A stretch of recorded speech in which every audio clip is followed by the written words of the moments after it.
दोस्तों, जैसा कि आप लोग देख पा रहे होंगे, आज हम लोग पढ़ रहे होंगे भारत में यूरोपीय कंपनियों का आगमन, और उसी के अंदर एक टॉपिक होगा दूसरा भी, भारत के अंदर यूरोपीय कंपनी की स्थापना।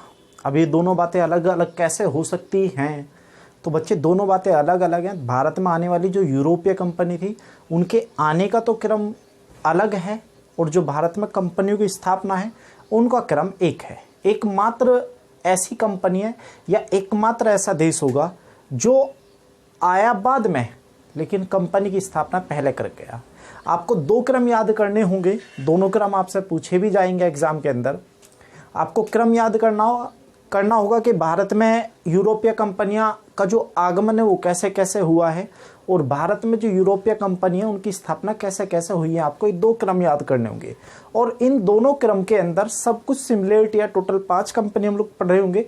इन पांचों कंपनियों में बेटा सारी सिमिलरिटी है। केवल एक कंपनी ऐसी है जिसके आने का क्रम और कंपनी स्थापना क्रम दोनों चेंज हैं। दोनों चेंज है, केवल एक कंपनी है।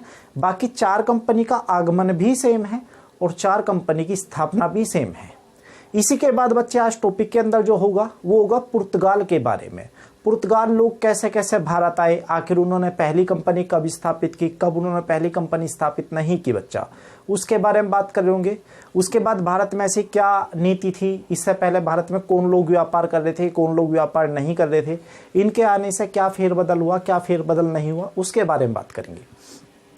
इसी के अंदर बेटा बात करेंगे हम लोग कि वास्को डी गामा, नाम सुना होगा आपने। वास्को डी गामा भारत में कितनी बार आया टोटल, आखिर कैसे आया कैसे नहीं आया, उसके बारे में हम लोग बात कर रहे होंगे। उसके बाद भारत के अंदर आने वाला पहला पुर्तगाली कौन था, दूसरा पुर्तगाली कौन है, और इस तरह से आने वाले आखिर गवर्नर जनरल या फिर वायसराय जो बनकर भारत आए, जो पुर्तगाल वाले बनकर आए थे, उनके बारे में वो क्यों बनाए गए, कैसे बनाए गए, क्या समझौता हुआ था। तो इसी के बारे में सब कुछ आज इन डिटेल क्लास के अंदर हम लोग पढ़ रहे होंगे। बच्चा वीडियो जो भी पहली बार देख रहा होगा, इस वीडियो को देखने से पहले आप इससे पहली क्लास आप लोग देखेंगे। इससे पहले मैंने आप एक क्लास और करा दिया आधुनिक भारत की। ये आधुनिक भारत की दूसरी क्लास है। इससे पहली क्लास भी काफ़ी इंपॉर्टेंट थी। जब आप उस पहली क्लास को देख लेंगे, उसके बाद इस दूसरी क्लास को एंटर करेंगे दोस्त, ठीक है बच्चे। बाकी चैनल को आप जितना ज़्यादा से ज़्यादा ग्रो करेंगे, उतना बच्चों के लिए फायदेमंद होगा, उतना हमारे लिए अच्छा होगा, है ना। जितना ज़्यादा से ज़्यादा बच्चों तक ये वीडियो पहुंचेगी उतना बेटर होगा बच्चे, है ना। तो दोस्त, ज़्यादा से ज़्यादा वीडियो को शेयर करना, और सभी के साथ शेयर करना, जितने भी आपके ग्रुप्स वगैरह सभी में शेयर करना, ठीक दोस्त। आज की क्लास हम लोग शुरू कर रहे हैं, और सबसे पहले हम लोग जो आज का टॉपिक पढ़ेंगे वो पढ़ेंगे भारत में यूरोपीय कंपनियों का जो आगमन है, वो आगमन कैसे कैसे हुआ है बच्चे, उसके बारे में बात करेंगे। बच्चे, टॉपिक हम लोग शुरू करते हैं। भारत में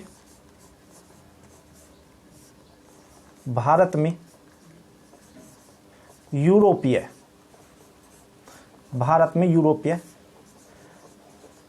कंपनियों का आगमन।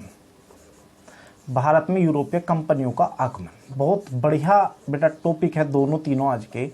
बस आप लोग रेगुलर इसको देखें और अच्छे से ना अपने नोट्स तैयार कर लेना भाई, है ना। अच्छे से नोट्स तैयार कर लेना इसके, है ना बेटा। भारत में यूरोपीय कंपनी को जो आगमन है, अगर हम आगमन की बात करें तो सबसे पहले जो भारत में कंपनी आई थी बेटा, सबसे पहले जो भारत में कंपनी आई थी, वो कंपनी जो आई थी वो आई थी पुर्तगाल। सबसे पहले, यानी कहने का मतलब है, भारत में जो सबसे पहले आए थे कंपनी स्थापित करने, वो सबसे पहले कौन आए थे बेटा? सबसे पहले जो आगमन हुआ था कंपनी के तौर पर वो हुआ था पुर्तगालियों का, ठीक।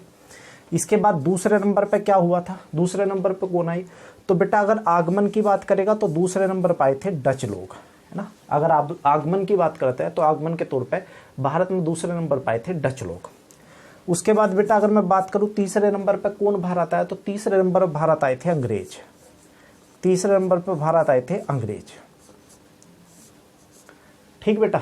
उसके बाद यदि मैं बात करूं चौथे नंबर भारत कौन आए, तो चौथे नंबर पर जो भारत आए बेटा वो आए हैं डेनिस। चौथे नंबर पर जो भारत आए हैं बेटा वो आए हैं डेनिस, क्लियर है।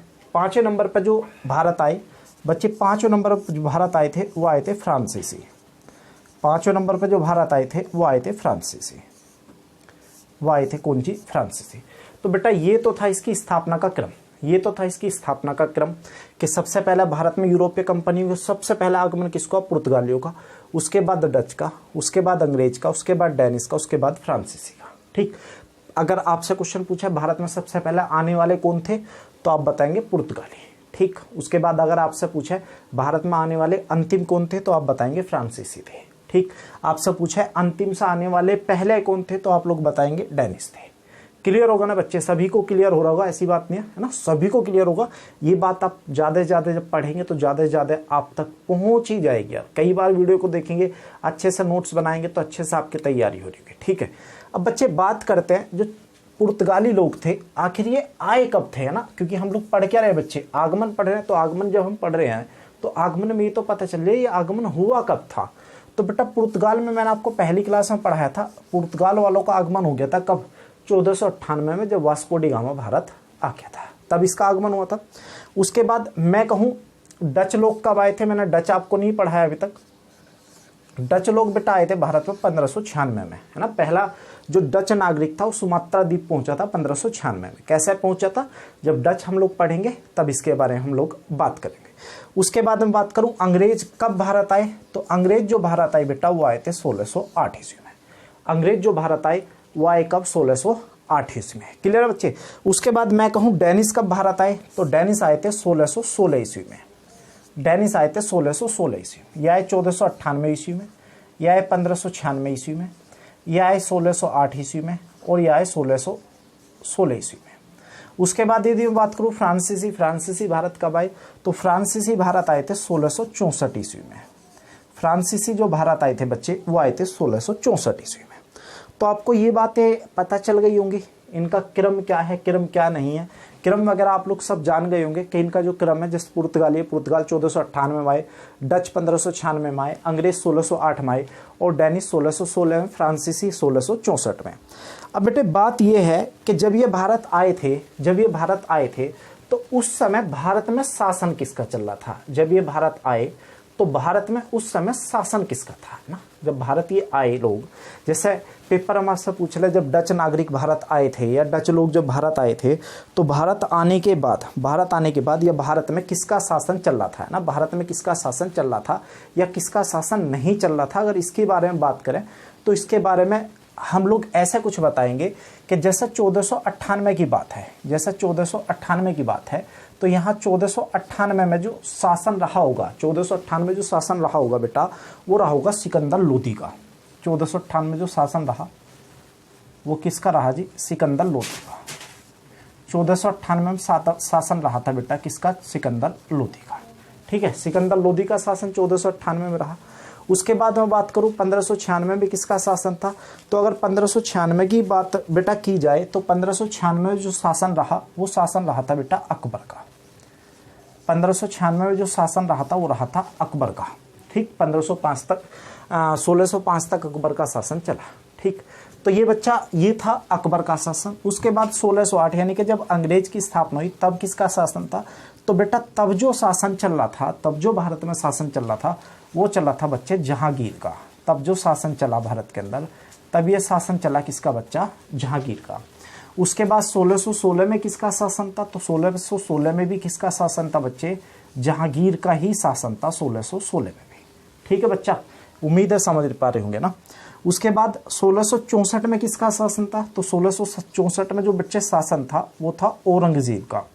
1664 में जो शासन था वो था बच्चे किसका, औरंगजेब का। यानी कहने का मतलब ये है सर कि पुर्तगाल जब भारत आए 1498 में आए, किसके समय भारत आए, सिकंदर लोदी के समय आए।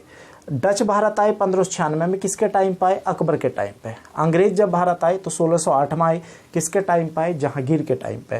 डेनिश जब भारत आए 1616 में आए और किसके टाइम पे आए, जहांगीर के टाइम पे। फ्रांसीसी जब भारत आए तो 1664 में आए और किसके टाइम पे आए, अंग्रेजों के टाइम पे। एक बात बहुत अच्छी से मैं आपको बता दूं बेटा, बहुत अच्छी सी इंपॉर्टेंट सी बात मैं आपको बता दूं। अगर आपसे पूछ ले भारत में सबसे ज़्यादा टाइम तक रहने वाले कौन थे, आगमन लिखवा रहा हूँ, तो भारत में अगर सबसे बाद की मैं बात करूं बेटा तो सबसे ज़्यादा टाइम तक भारत में रहे थे पुर्तगाली। भारत में सबसे ज़्यादा टाइम तक रहे थे पुर्तगाली। ठीक है, पुर्तगाली का जो आगमन का समय है बेटा, आगमन का जो समय है वो लगभग 1498 में इनका आगमन भारत में हुआ। अगर बात करूं ये गए कब थे, है ना, ये गए कब थे, तो ये 1961 में भारत से गए थे भाई, 1961 में। 1498 में सबसे पहले भारत आए और सबसे बाद में भारत से गए। सबसे पहले आए और बच्चे ये होगा सबसे बाद में गए,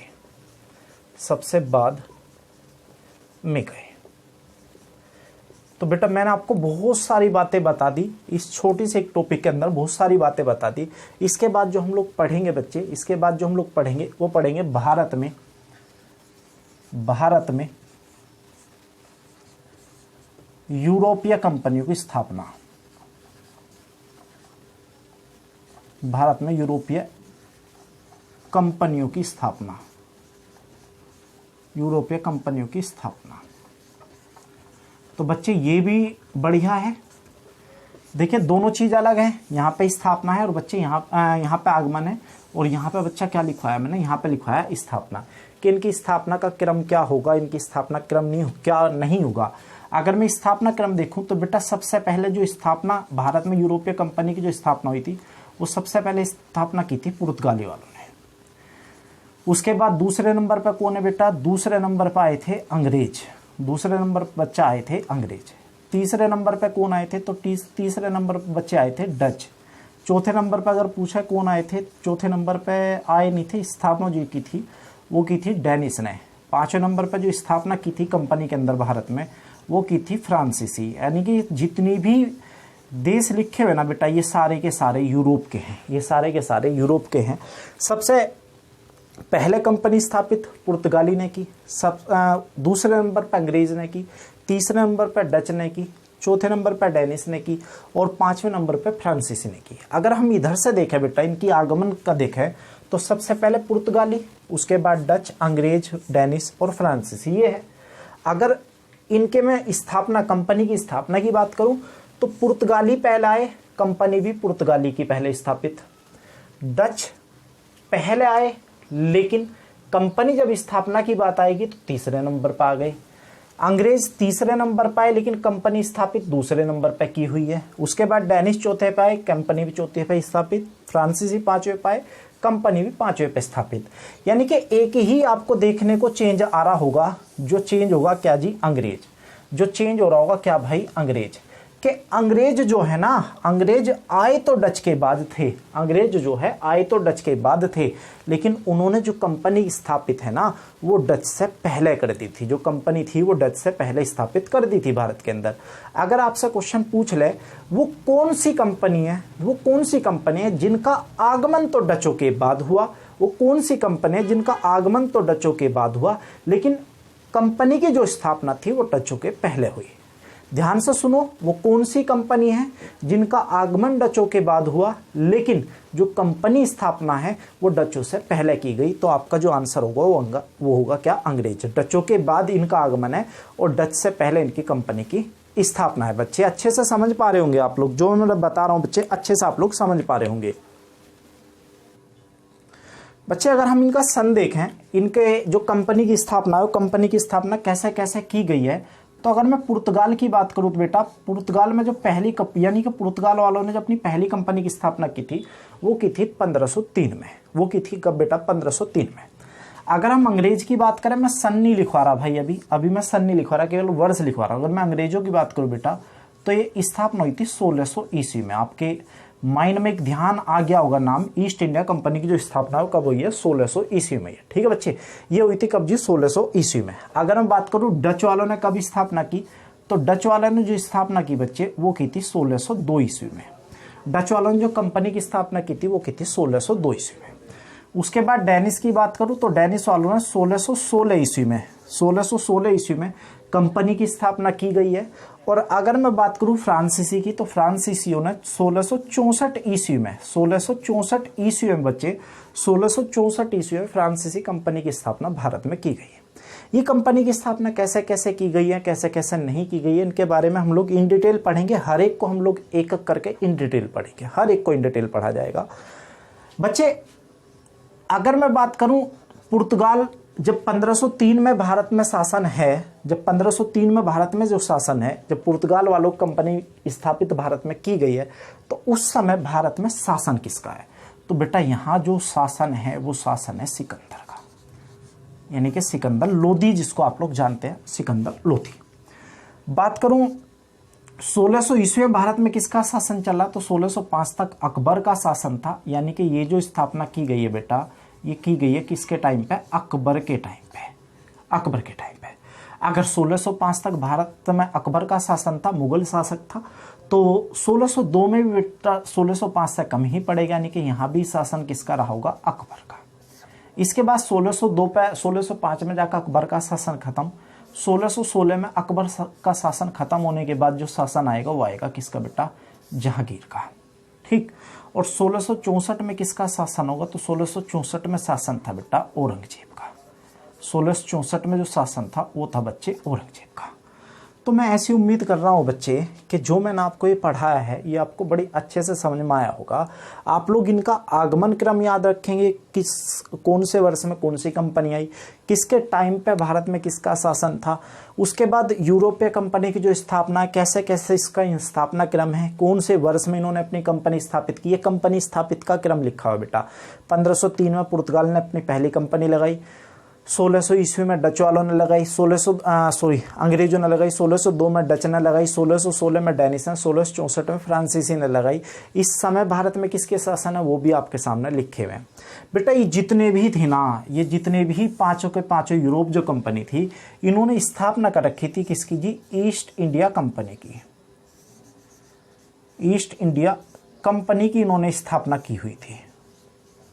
इस कंपनी का नाम कुछ और था, क्या था वो हम बाद में बात करेंगे बेटा, जब हम लोग पढ़ रहे होंगे इसके बारे में। तो इन्होंने सभी ने मिलकर स्थापना की थी किसकी जी? ईस्ट इंडिया कंपनी की। यानी कहने का मतलब ये है, अगर हम पुर्तगाल की बात करेंगे तो इसके सामने लिखेंगे पुर्तगाल ईस्ट इंडिया कंपनी। अगर हम अंग्रेज की बात करेंगे तो इसके सामने लिखेंगे ब्रिटिश ईस्ट इंडिया कंपनी। अगर हम डच की बात करेंगे तो Dutch east India company, Danish east India company. इसी तरह सारी कंपनी बेटा ये ईस्ट इंडिया कंपनी के नाम से ही मशहूर थी। लेकिन एक्चुअल में अगर आपसे पूछ ले ईस्ट इंडिया कंपनी थी कौन सी एक्चुअल में, तो बेटा जो अंग्रेज वाली है ना, इसी को हम लोग ईस्ट इंडिया कंपनी मानते हैं। इसी को मानते हैं बेटा, क्या? ईस्ट इंडिया कंपनी इसी को मानते हैं। अगर हम इसको ईस्ट इंडिया कंपनी इसी को मानते हैं तो बेटा ये ब्रिटिश वालों की थी। ये किसकी थी? ये ब्रिटिश की थी बेटा, ये ब्रिटिश की थी। अब ईस्ट इंडिया कंपनी की स्थापना अगर नॉर्मली आपसे पूछे ईस्ट इंडिया कंपनी की स्थापना कब हुई है, तो बेटा ये होगा 31 दिसंबर 1600 ईस्वी। ये होगा 31 दिसंबर 1600 ईस्वी में। किसके टाइम पे अगर पूछे तो आप बताएंगे भारत में जो शासन था बेटा वो था अकबर का। वो किसका शासन था? अकबर का। उस टाइम ब्रिटेन की जो महारानी थी वो कौन थी? तो वो थी एलिजाबेथ।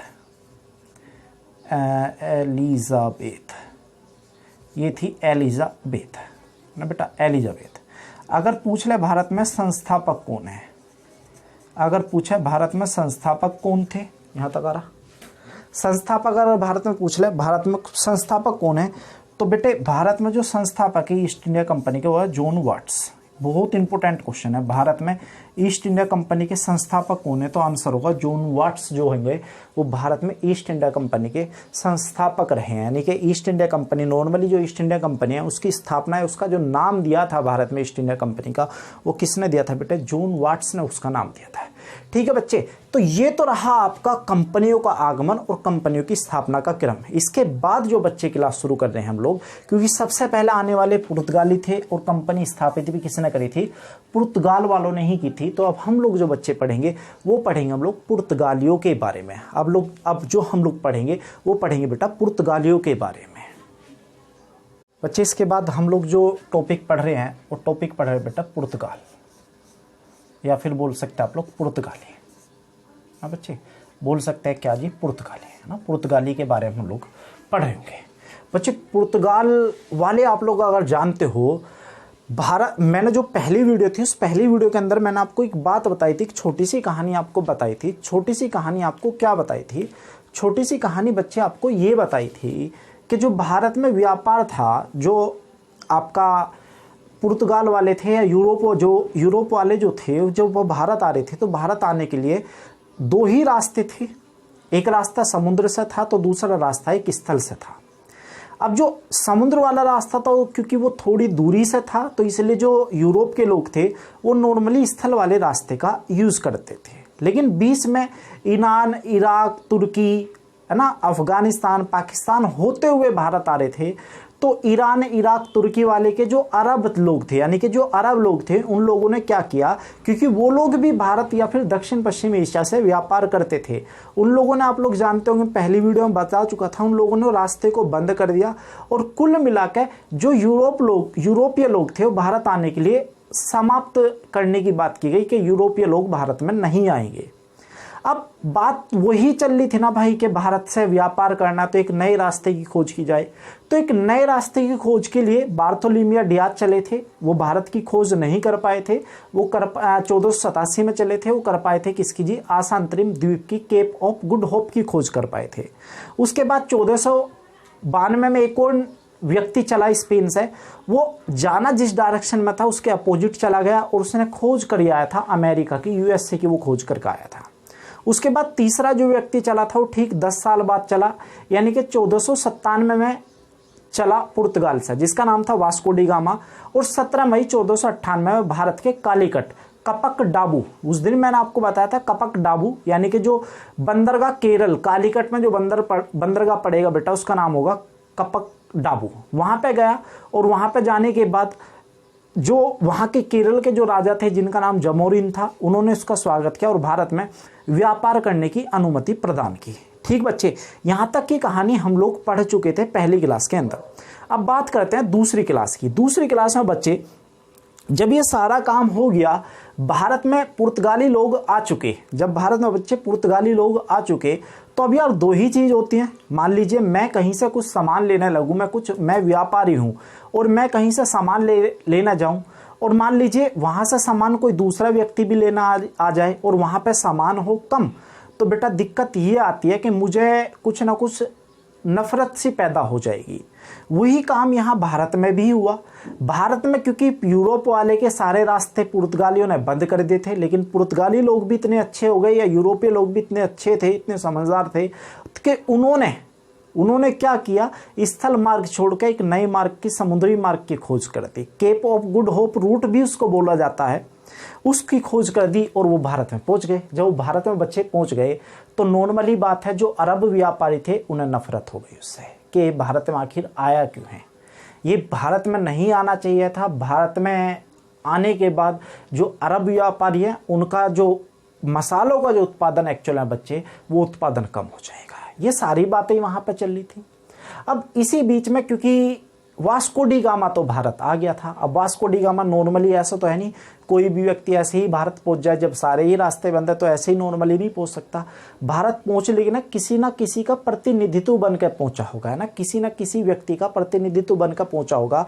आखिर वो किसका प्रतिनिधित्व बनकर पहुंचा भारत, उसके बारे में अगर बात करूं तो एक व्यक्ति का नाम आएगा जिसका नाम होगा डॉन हेनरिक, जिसका नाम होगा डॉन हेनरिक, जिसका नाम है बेटा डॉन हेनरिक, जिसका नाम होगा डॉन हेनरिक। डॉन हेनरिक के प्रतिनिधित्व के रूप में डॉन हेनरिक के प्रतिनिधित्व के रूप में ही ये भारत आया था, और भारत आने के बाद ही इसने व्यापार की अनुमति, इसे व्यापार करने की अनुमति प्रदान की गई थी। ये डॉन हेनरिक के बारे में आपको एक बहुत अच्छी सी बात बता दूं।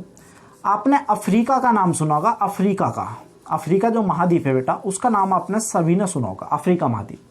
अफ्रीका महाद्वीप का जो पश्चिमी तट है, ये वाला जो तट है बेटा, पश्चिमी जो तट है, इसकी जो खोज की थी, जो पश्चिमी तट की जो खोज की थी, पश्चिमी तट की जो बेटा खोज की थी, इस पश्चिमी तट की जो खोज की थी वो किसने की थी, डॉन हेनरिक ने इसके पश्चिमी तट की खोज की थी। ठीक है, तो अगर आपसे पूछे कि जो वास्को डी गामा हुआ बच्चे, मैं लिख देता हूं यहाँ पे, जो वास्को डी गामा है वो किसके प्रतिनिधित्व के रूप में भारत आया था, तो आप बताएंगे डॉन हेनरिक के प्रतिनिधित्व के रूप में ही भारत आया था। बच्चे भारत आने के बाद मैंने आपको पहली वीडियो के अंदर बता दिया था कि भारत केवल आया था, इसने कोई व्यापार यहाँ नहीं करा, ये केवल एक उद्देश्य से आया था कि जिस रास्ते या जिस समुद्री रास्ते से हम लोग आए हैं, क्या उस रास्ते से भी हमें उतना ही प्रॉफिट हो सकता है जितना स्थल मार्ग, यानी कि जो ईरान, इराक, तुर्की वाले रास्ते से जो हम भारत आ रहे थे, क्या उतना ही प्रॉफिट यहाँ से होगा या उससे प्रॉफिट कम होगा? ये भारत में कोई व्यापार करने नहीं आया, केवल एक बोलते हैं ना जिसको ट्रायल कर लेना, ये ट्रायल करने भारत केवल आया था 1498 में। जब ये 1498 में भारत आया तो भारत आने के बाद नॉर्मली, क्योंकि इनका उद्देश्य क्या था, मसाला, इनका उद्देश्य बेटा एकमात्र था, जो था क्या, मसाला। ये मसाला खरीदा और खरीदने के बाद, मसाला खरीदने के बाद जब वापस गया तो वापस जाने के बाद इसने देखा कि जितना मेरी यात्रा पे पैसा खर्च हुआ था उसका 60 गुना इसको पैसा मिला था बेटा। उसका कितना पैसा मिला था इसको? 60 गुना पैसा मिला था। इसका मतलब ये है कि जिस उद्देश्य से आना चाह रहे थे उतना पैसा यहाँ से भी कमा पा रहे थे। अब नॉर्मली बात है, जब उतना ही पैसा यहाँ से कमा पा रहे थे तो वास्को डी गामा तो यहाँ से चला गया। अब कोई दूसरा व्यक्ति जरूर आ रहा होगा भैया, है ना। अभी तो अरब व्यापारियों ने भी कुछ नहीं करा, अरब व्यापारी भी शांत है कि चला आया है चला गया, कोई दिक्कत नहीं हुई है। तो बेटा ये तो आया और 60 गुना पैसा कमाया और वापस चला गया, और कुल मिला के इनका जो उद्देश्य था व्यापार करने का वो सफल रहा कि हाँ, हम इस रास्ते से भी, इस रूट से भी उतना ही पैसा कमा सकते हैं जितना समुद्री मार्ग, जितना हम लोग स्थल मार्ग से कमा पा रहे थे। अब ये वापस जाएगा, अब आएगा बेटा, अब आएगा पुर्तगालियों का दूसरा नाविक, अब आएगा पुर्तगालियों को बेटा दूसरा नाविक। बच्चे इसके बाद 1500 ईस्वी में, इसके बाद बच्चे 1500 ईस्वी में दूसरा द्वितीय पुर्तगाली अभियान भारत आया। दूसरा पुर्तगाली अभियान भारत आया। दूसरा पुर्तगाली अभियान भारत आया और भारत जो आया वो कौन आया बेटे? उसका नाम था पेड्रो अलाउरेज कैब्राल। ये भारत आया था 1500 ईस्वी में। दूसरा पुर्तगाली अभियान भारत आया और पेड्रा अलाउरेज कैब्राल भारत आया था। और कितने जहाजों के साथ आया था? तो 13 जहाजी बेड़ों के साथ आया था बेटे। ये कितने बेड़े आए थे इसके साथ? यानी कि 13 जहाजी बेड़े आए थे, 13 जहाजों के साथ ये भारत पहुंचा। अब बेटा जब ये भारत पहुंचा तो समस्या क्या? अभी जो भारत में थे वो व्यापार कर रहे थे बड़े अच्छे से अरब वाले, लेकिन बेटे भारत में तो व्यापार करना था यूरोप वालों को भी और पुर्तगालियों को भी, है ना। व्यापार तो इनको भी करना था। अब व्यापारी फिलहाल कौन है? अरब वाले। अब जैसे ही बेटे 1500 ईस्वी में दूसरा पुर्तगाली अभियान भारत आया पेड्रा अलाउरेज कैब्राल के नेतृत्व में, तो अब अरब वालों को भी क्या लगा कि भैया अब इनसे कुछ ना कुछ लड़ाई झगड़ा करना पड़ेगा। अब इनसे कुछ ना कुछ लड़ाई झगड़ा करना पड़ेगा, क्योंकि अब क्या है, अब तो ये भारत आते रहेंगे भैया, अब तो ये भारत आते रहेंगे। और जब ये भारत आते रहेंगे तो भैया अब तो इनसे लड़ाई झगड़ा हमें करना पड़ेगा। और लड़ाई झगड़ा इनके बीच में शुरू हो गया, किसके जी? अरब वालों के और किसके जी? पुर्तगालियों के बीच। अरब वालों के और पुर्तगाल वालों के बीच में लड़ाई झगड़ा, संघर्ष हुआ, लड़ाई हुई। और लड़ाई होने के बाद कुल मिला के हुआ ये परिणाम, उसका ये हुआ, जो युद्ध संघर्ष हुआ, परिणाम ये हुआ कि अरब वालों को भारत से व्यापार करने की अनुमति समाप्त कर दी गई और अरब वालों को भारत से बाहर निकाल दिया गया। और कुल मिला के बच्चे भारत में जो व्यापार करेंगे वो कुल मिला के कौन करेंगे बेटा? अब वो व्यापार करेंगे कौन? पुर्तगाली। अब वो व्यापार करेंगे कौन बेटा? पुर्तगाली। एक जगह पड़ेगी केरल में जिसका नाम होगा कोचीन, और एक जगह होगी जिसका नाम होगा कैन्नौर। एक जगह होगी कोचीन और एक जगह का नाम होगा कैन्नौर। ये दोनों जगह थी। यहाँ के जो बेटे शासक थे, यहाँ के जो दोनों जगह के शासक थे, क्योंकि आप लोग जानते होंगे केरल में सबसे ज़्यादा मसाला भारत के अंदर हो रहा है। यहाँ के जो दोनों शासक थे, कोचीन का और कैन्नौर के जो शासक थे बेटे, क्योंकि इनका जो शासक थे अभी तक किसको दे रहे थे? अरब वालों को। इनके बाद जब संघर्ष हुआ तो अरब वाले पराजित हो गए। पराजित होने के बाद इनको भारत छोड़ना पड़ेगा। शर्त थी कि जो भी हारेगा युद्ध के बाद वो इसको छोड़ेगा जरूर, है ना भाई, वो छोड़ेगा जरूर। जितने भी युद्ध होंगे सब इसी तरह के होते थे। अब व्यापार करेंगे कौन? पुर्तगाली। और कोचीन और कैन्नौर, यहाँ के जो शासक थे, इनके साथ बेटा व्यापार की अनुमति प्रदान कर दी गई। और व्यापार की अनुमति प्रदान करने के बाद पुर्तगाली जो हैं वो मसाले का व्यापार करने लगे। अब बेटा जब भारत में ये व्यापार हो गया शुरू, भारत में जब ये व्यापार हो गया शुरू, तो यहाँ के जो शासक थे, कुछ तो शासक खुश थे अरब वालों से, और कुछ शासक खुश हो गए किससे जी, पुर्तगालियों से। कुछ अरब वालों से खुश थे, कुछ थे पुर्तगाल वालों से खुश। तो इन शासकों के बीच क्या हुआ जी, इन शासकों के बीच में हो गया मतभेद। इन शासकों के बीच में हो गया मतभेद कि भैया ऐसा नहीं हो सकता, हम अरब वालों के साथ जाएंगे, हम पुर्तगालियों के साथ जाएंगे। और इसी बीच में इनके जो मतभेद हुआ, इनका जो लड़ाई झगड़ा आपस में शासकों का बेटा होने लगा, इसी का फायदा उठाया किसने, पुर्तगाल वालों ने। इसी का फायदा उठाया पुर्तगाल वालों ने, और तुरंत यहाँ से पेड्रो अलाउरेज वापस चला गया। और 1502 ईस्वी में जो पुर्तगालियों का एक माइंडेड इंसान था जिसका नाम था वास्को डी गामा, वो तुरंत भारत आ पहुंचा भारत। और जैसे वो भारत आया, इनके मतभेद का फायदा उठाया, और मतभेद का फायदा उठाने के बाद 1503 में पहली पुर्तगाली कंपनी की जो स्थापना है वो भारत के अंदर कर दी गई। पहली पुर्तगाली कंपनी की जो बेटा स्थापना है वो भारत के अंदर कर दी गई। पहली पुर्तगाली कंपनी की जो स्थापना है बेटा वो भारत के अंदर कर दी गई। और भारत के अंदर जो पुर्तगाली कंपनी की स्थापना करी गई,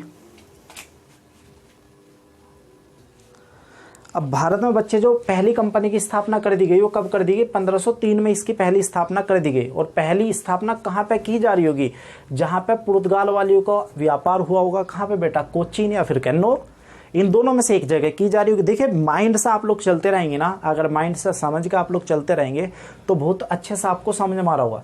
देखिए व्यापार किसके साथ हुआ, अरब वालों को हरा दिया, पुर्तगाल वाले व्यापार करने लगे, कोचीन और कैन्नौर के जो शासक थे उनके साथ व्यापार हो गया। व्यापार होने के बाद बेटा कोचीन और कैन्नौर, इन्हीं दोनों जगह तो कंपनी स्थापित होगी, क्योंकि यहाँ के जो भारत के जो शासक थे उनके बीच में भी तो विवाद शुरू हो गया ना भाई, उनके बीच में भी लड़ाई झगड़ा हो गया। इसी का फायदा उठाना चाह रहे थे ये लोग। इसी का फायदा उठाने के लिए जो पेड्रो अलाउरेज था भारत से चला गया, और 1502 ईस्वी में तुरंत वास्को डी गामा आ गया। आप लोग जानते होंगे इंटेलिजेंट इतना था भाई, इसने तुरंत 1503 में पहली कंपनी की स्थापना कर दी। लेकिन स्थापना करी कहाँ थी, एक्चुअली वो बात है। देखिए अगर बात आए पहली कंपनी की स्थापना कहाँ हुई थी, तो बेटा सबसे पहली कंपनी की जो स्थापना हुई थी वो हुई थी कहाँ पे, कोचीन में। सबसे पहली जो कंपनी की स्थापना हुई थी वो कहाँ हुई थी बेटा, वो हुई थी कोचीन में 1503 ईस्वी में। तो पहला पुर्तगाली का किला पूछ ले, पहली व्यापारिक कोठी पूछ ले, पहली कंपनी पूछ ले, कब स्थापित हुई, आंसर होगा 1503। कहाँ स्थापित हुई, आंसर होगा कोचीन। आंसर होगा बेटा क्या, कोचीन। कोई भी संशय में ना रहना, 1503 ईस्वी में पहली कंपनी जो खोली गई थी वो कोचीन खोली गई थी। उसके बाद यदि बात करूं दूसरे नंबर पर, दूसरी जो कंपनी खुली थी, दूसरी पुर्तगाली कंपनी कहाँ खुली थी, तो बेटा कोचीन हो गया, बचा क्या, कैन्नौर। तो दूसरी कंपनी खुली थी क्या जी, कैन्नौर। कभी कभी कन्नूर भी लिखा मिलेगा भाई, है ना। तो दूसरी कंपनी की जो स्थापना हुई थी वो कहाँ पर हुई थी बेटा, व्यापारिक कोठी की जो स्थापना हुई थी वो कब हुई थी, कैन्नौर में इसकी दूसरी स्थापना हुई थी। कैन्नौर में इसकी बेटा दूसरी स्थापना हुई थी। अब इसके आगे की कहानी मैं आपको बताता हूं। तो बेटा अगर मैं बात करूं कि पहली कंपनी वो कोचीन खुली इनकी, या पहला किला जो था वो कोचीन खुला, कब खुला, 1503 ईस्वी में। ये बातें याद रखनी है। जो दूसरी कंपनी थी बच्चे, जो सेकंड कंपनी इनकी खुली है, सेकंड कंपनी कहाँ पे खुली है, वो खुली है कैन्नौर में, या कुन्नूर भी लिखा मिलेगा आपको।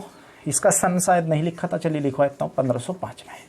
1503 में दूसरी, 1505 में, ठीक बेटा। ये दोनों कंपनी खुली 1505 में ही। जब इनकी कंपनी खुल गई, जब इनकी दो कंपनी खुल गई, तो व्यापार का एकाधिकार करना चाह रहे थे।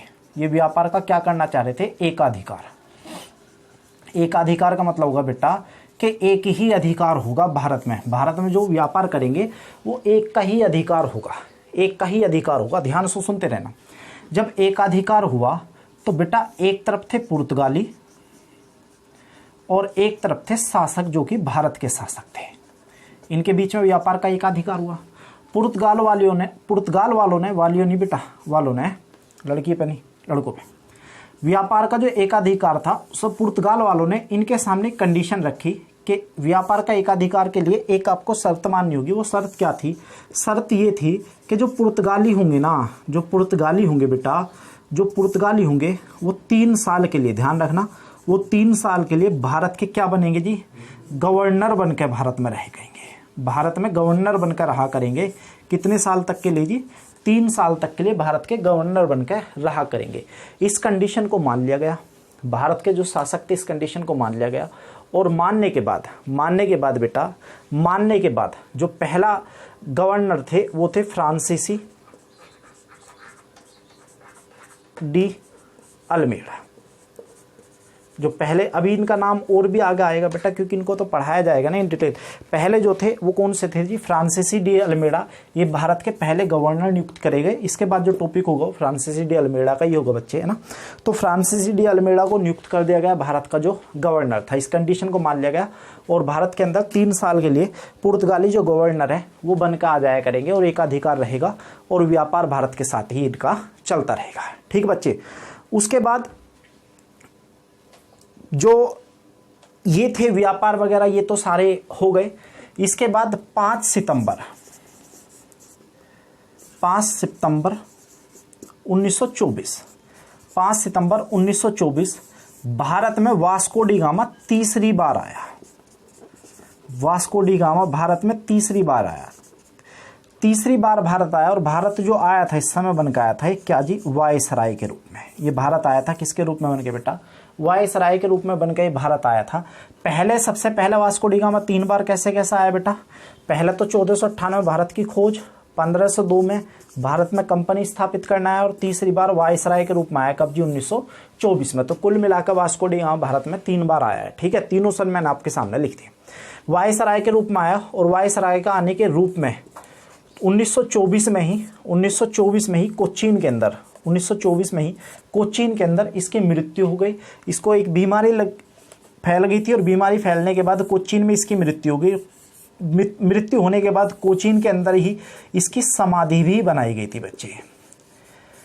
कोचीन में मृत्यु के बाद ही इसकी समाधि भी बनाई गई थी। तो इसकी मृत्यु कहाँ हुई है, कोचीन। अगर आपसे पूछा वास्को डी गामा की समाधि कहाँ है तो आंसर होगा, तो भी क्या होगा बच्चे, कोचीन होगा। तो भी आंसर क्या होगा बच्चे, कोचीन होगा। तो बच्चे ये थी आज की आपकी क्लास। और इस क्लास के अंदर बेटा मैं उम्मीद कर रहा हूँ आपको सब कुछ समझ में आया होगा। बड़ी अच्छी क्लास लगी होगी, है ना। बाकी अगर कुछ भी आपको कोई भी समस्या है क्लास के अंदर, या कोई चीज़ या कोई टॉपिक आपको समझ नहीं आ रहा, वो कमेंट आप लोग करके बता देना, जो भी आपको समझ में नहीं आ रहा है। ठीक है बच्चे, बाकी वीडियो आपको कितना अच्छा लग रहा है, कितना अच्छा नहीं लग रहा, वो सारी चीज़ें आप कमेंट बॉक्स में बता देना। बाकी दोस्तों के साथ वीडियो को शेयर करना। अगली क्लास जो होगी, अगली क्लास हमारी होगी फ्रांसीसी डी अल्मेडा, और बाकी और कोई पुर्तगाली गवर्नर अगर होगा कि टाइम होगा तो हम उसके अंदर भी पढ़ाएंगे। ठीक है दोस्त, धन्यवाद मेरे भाई।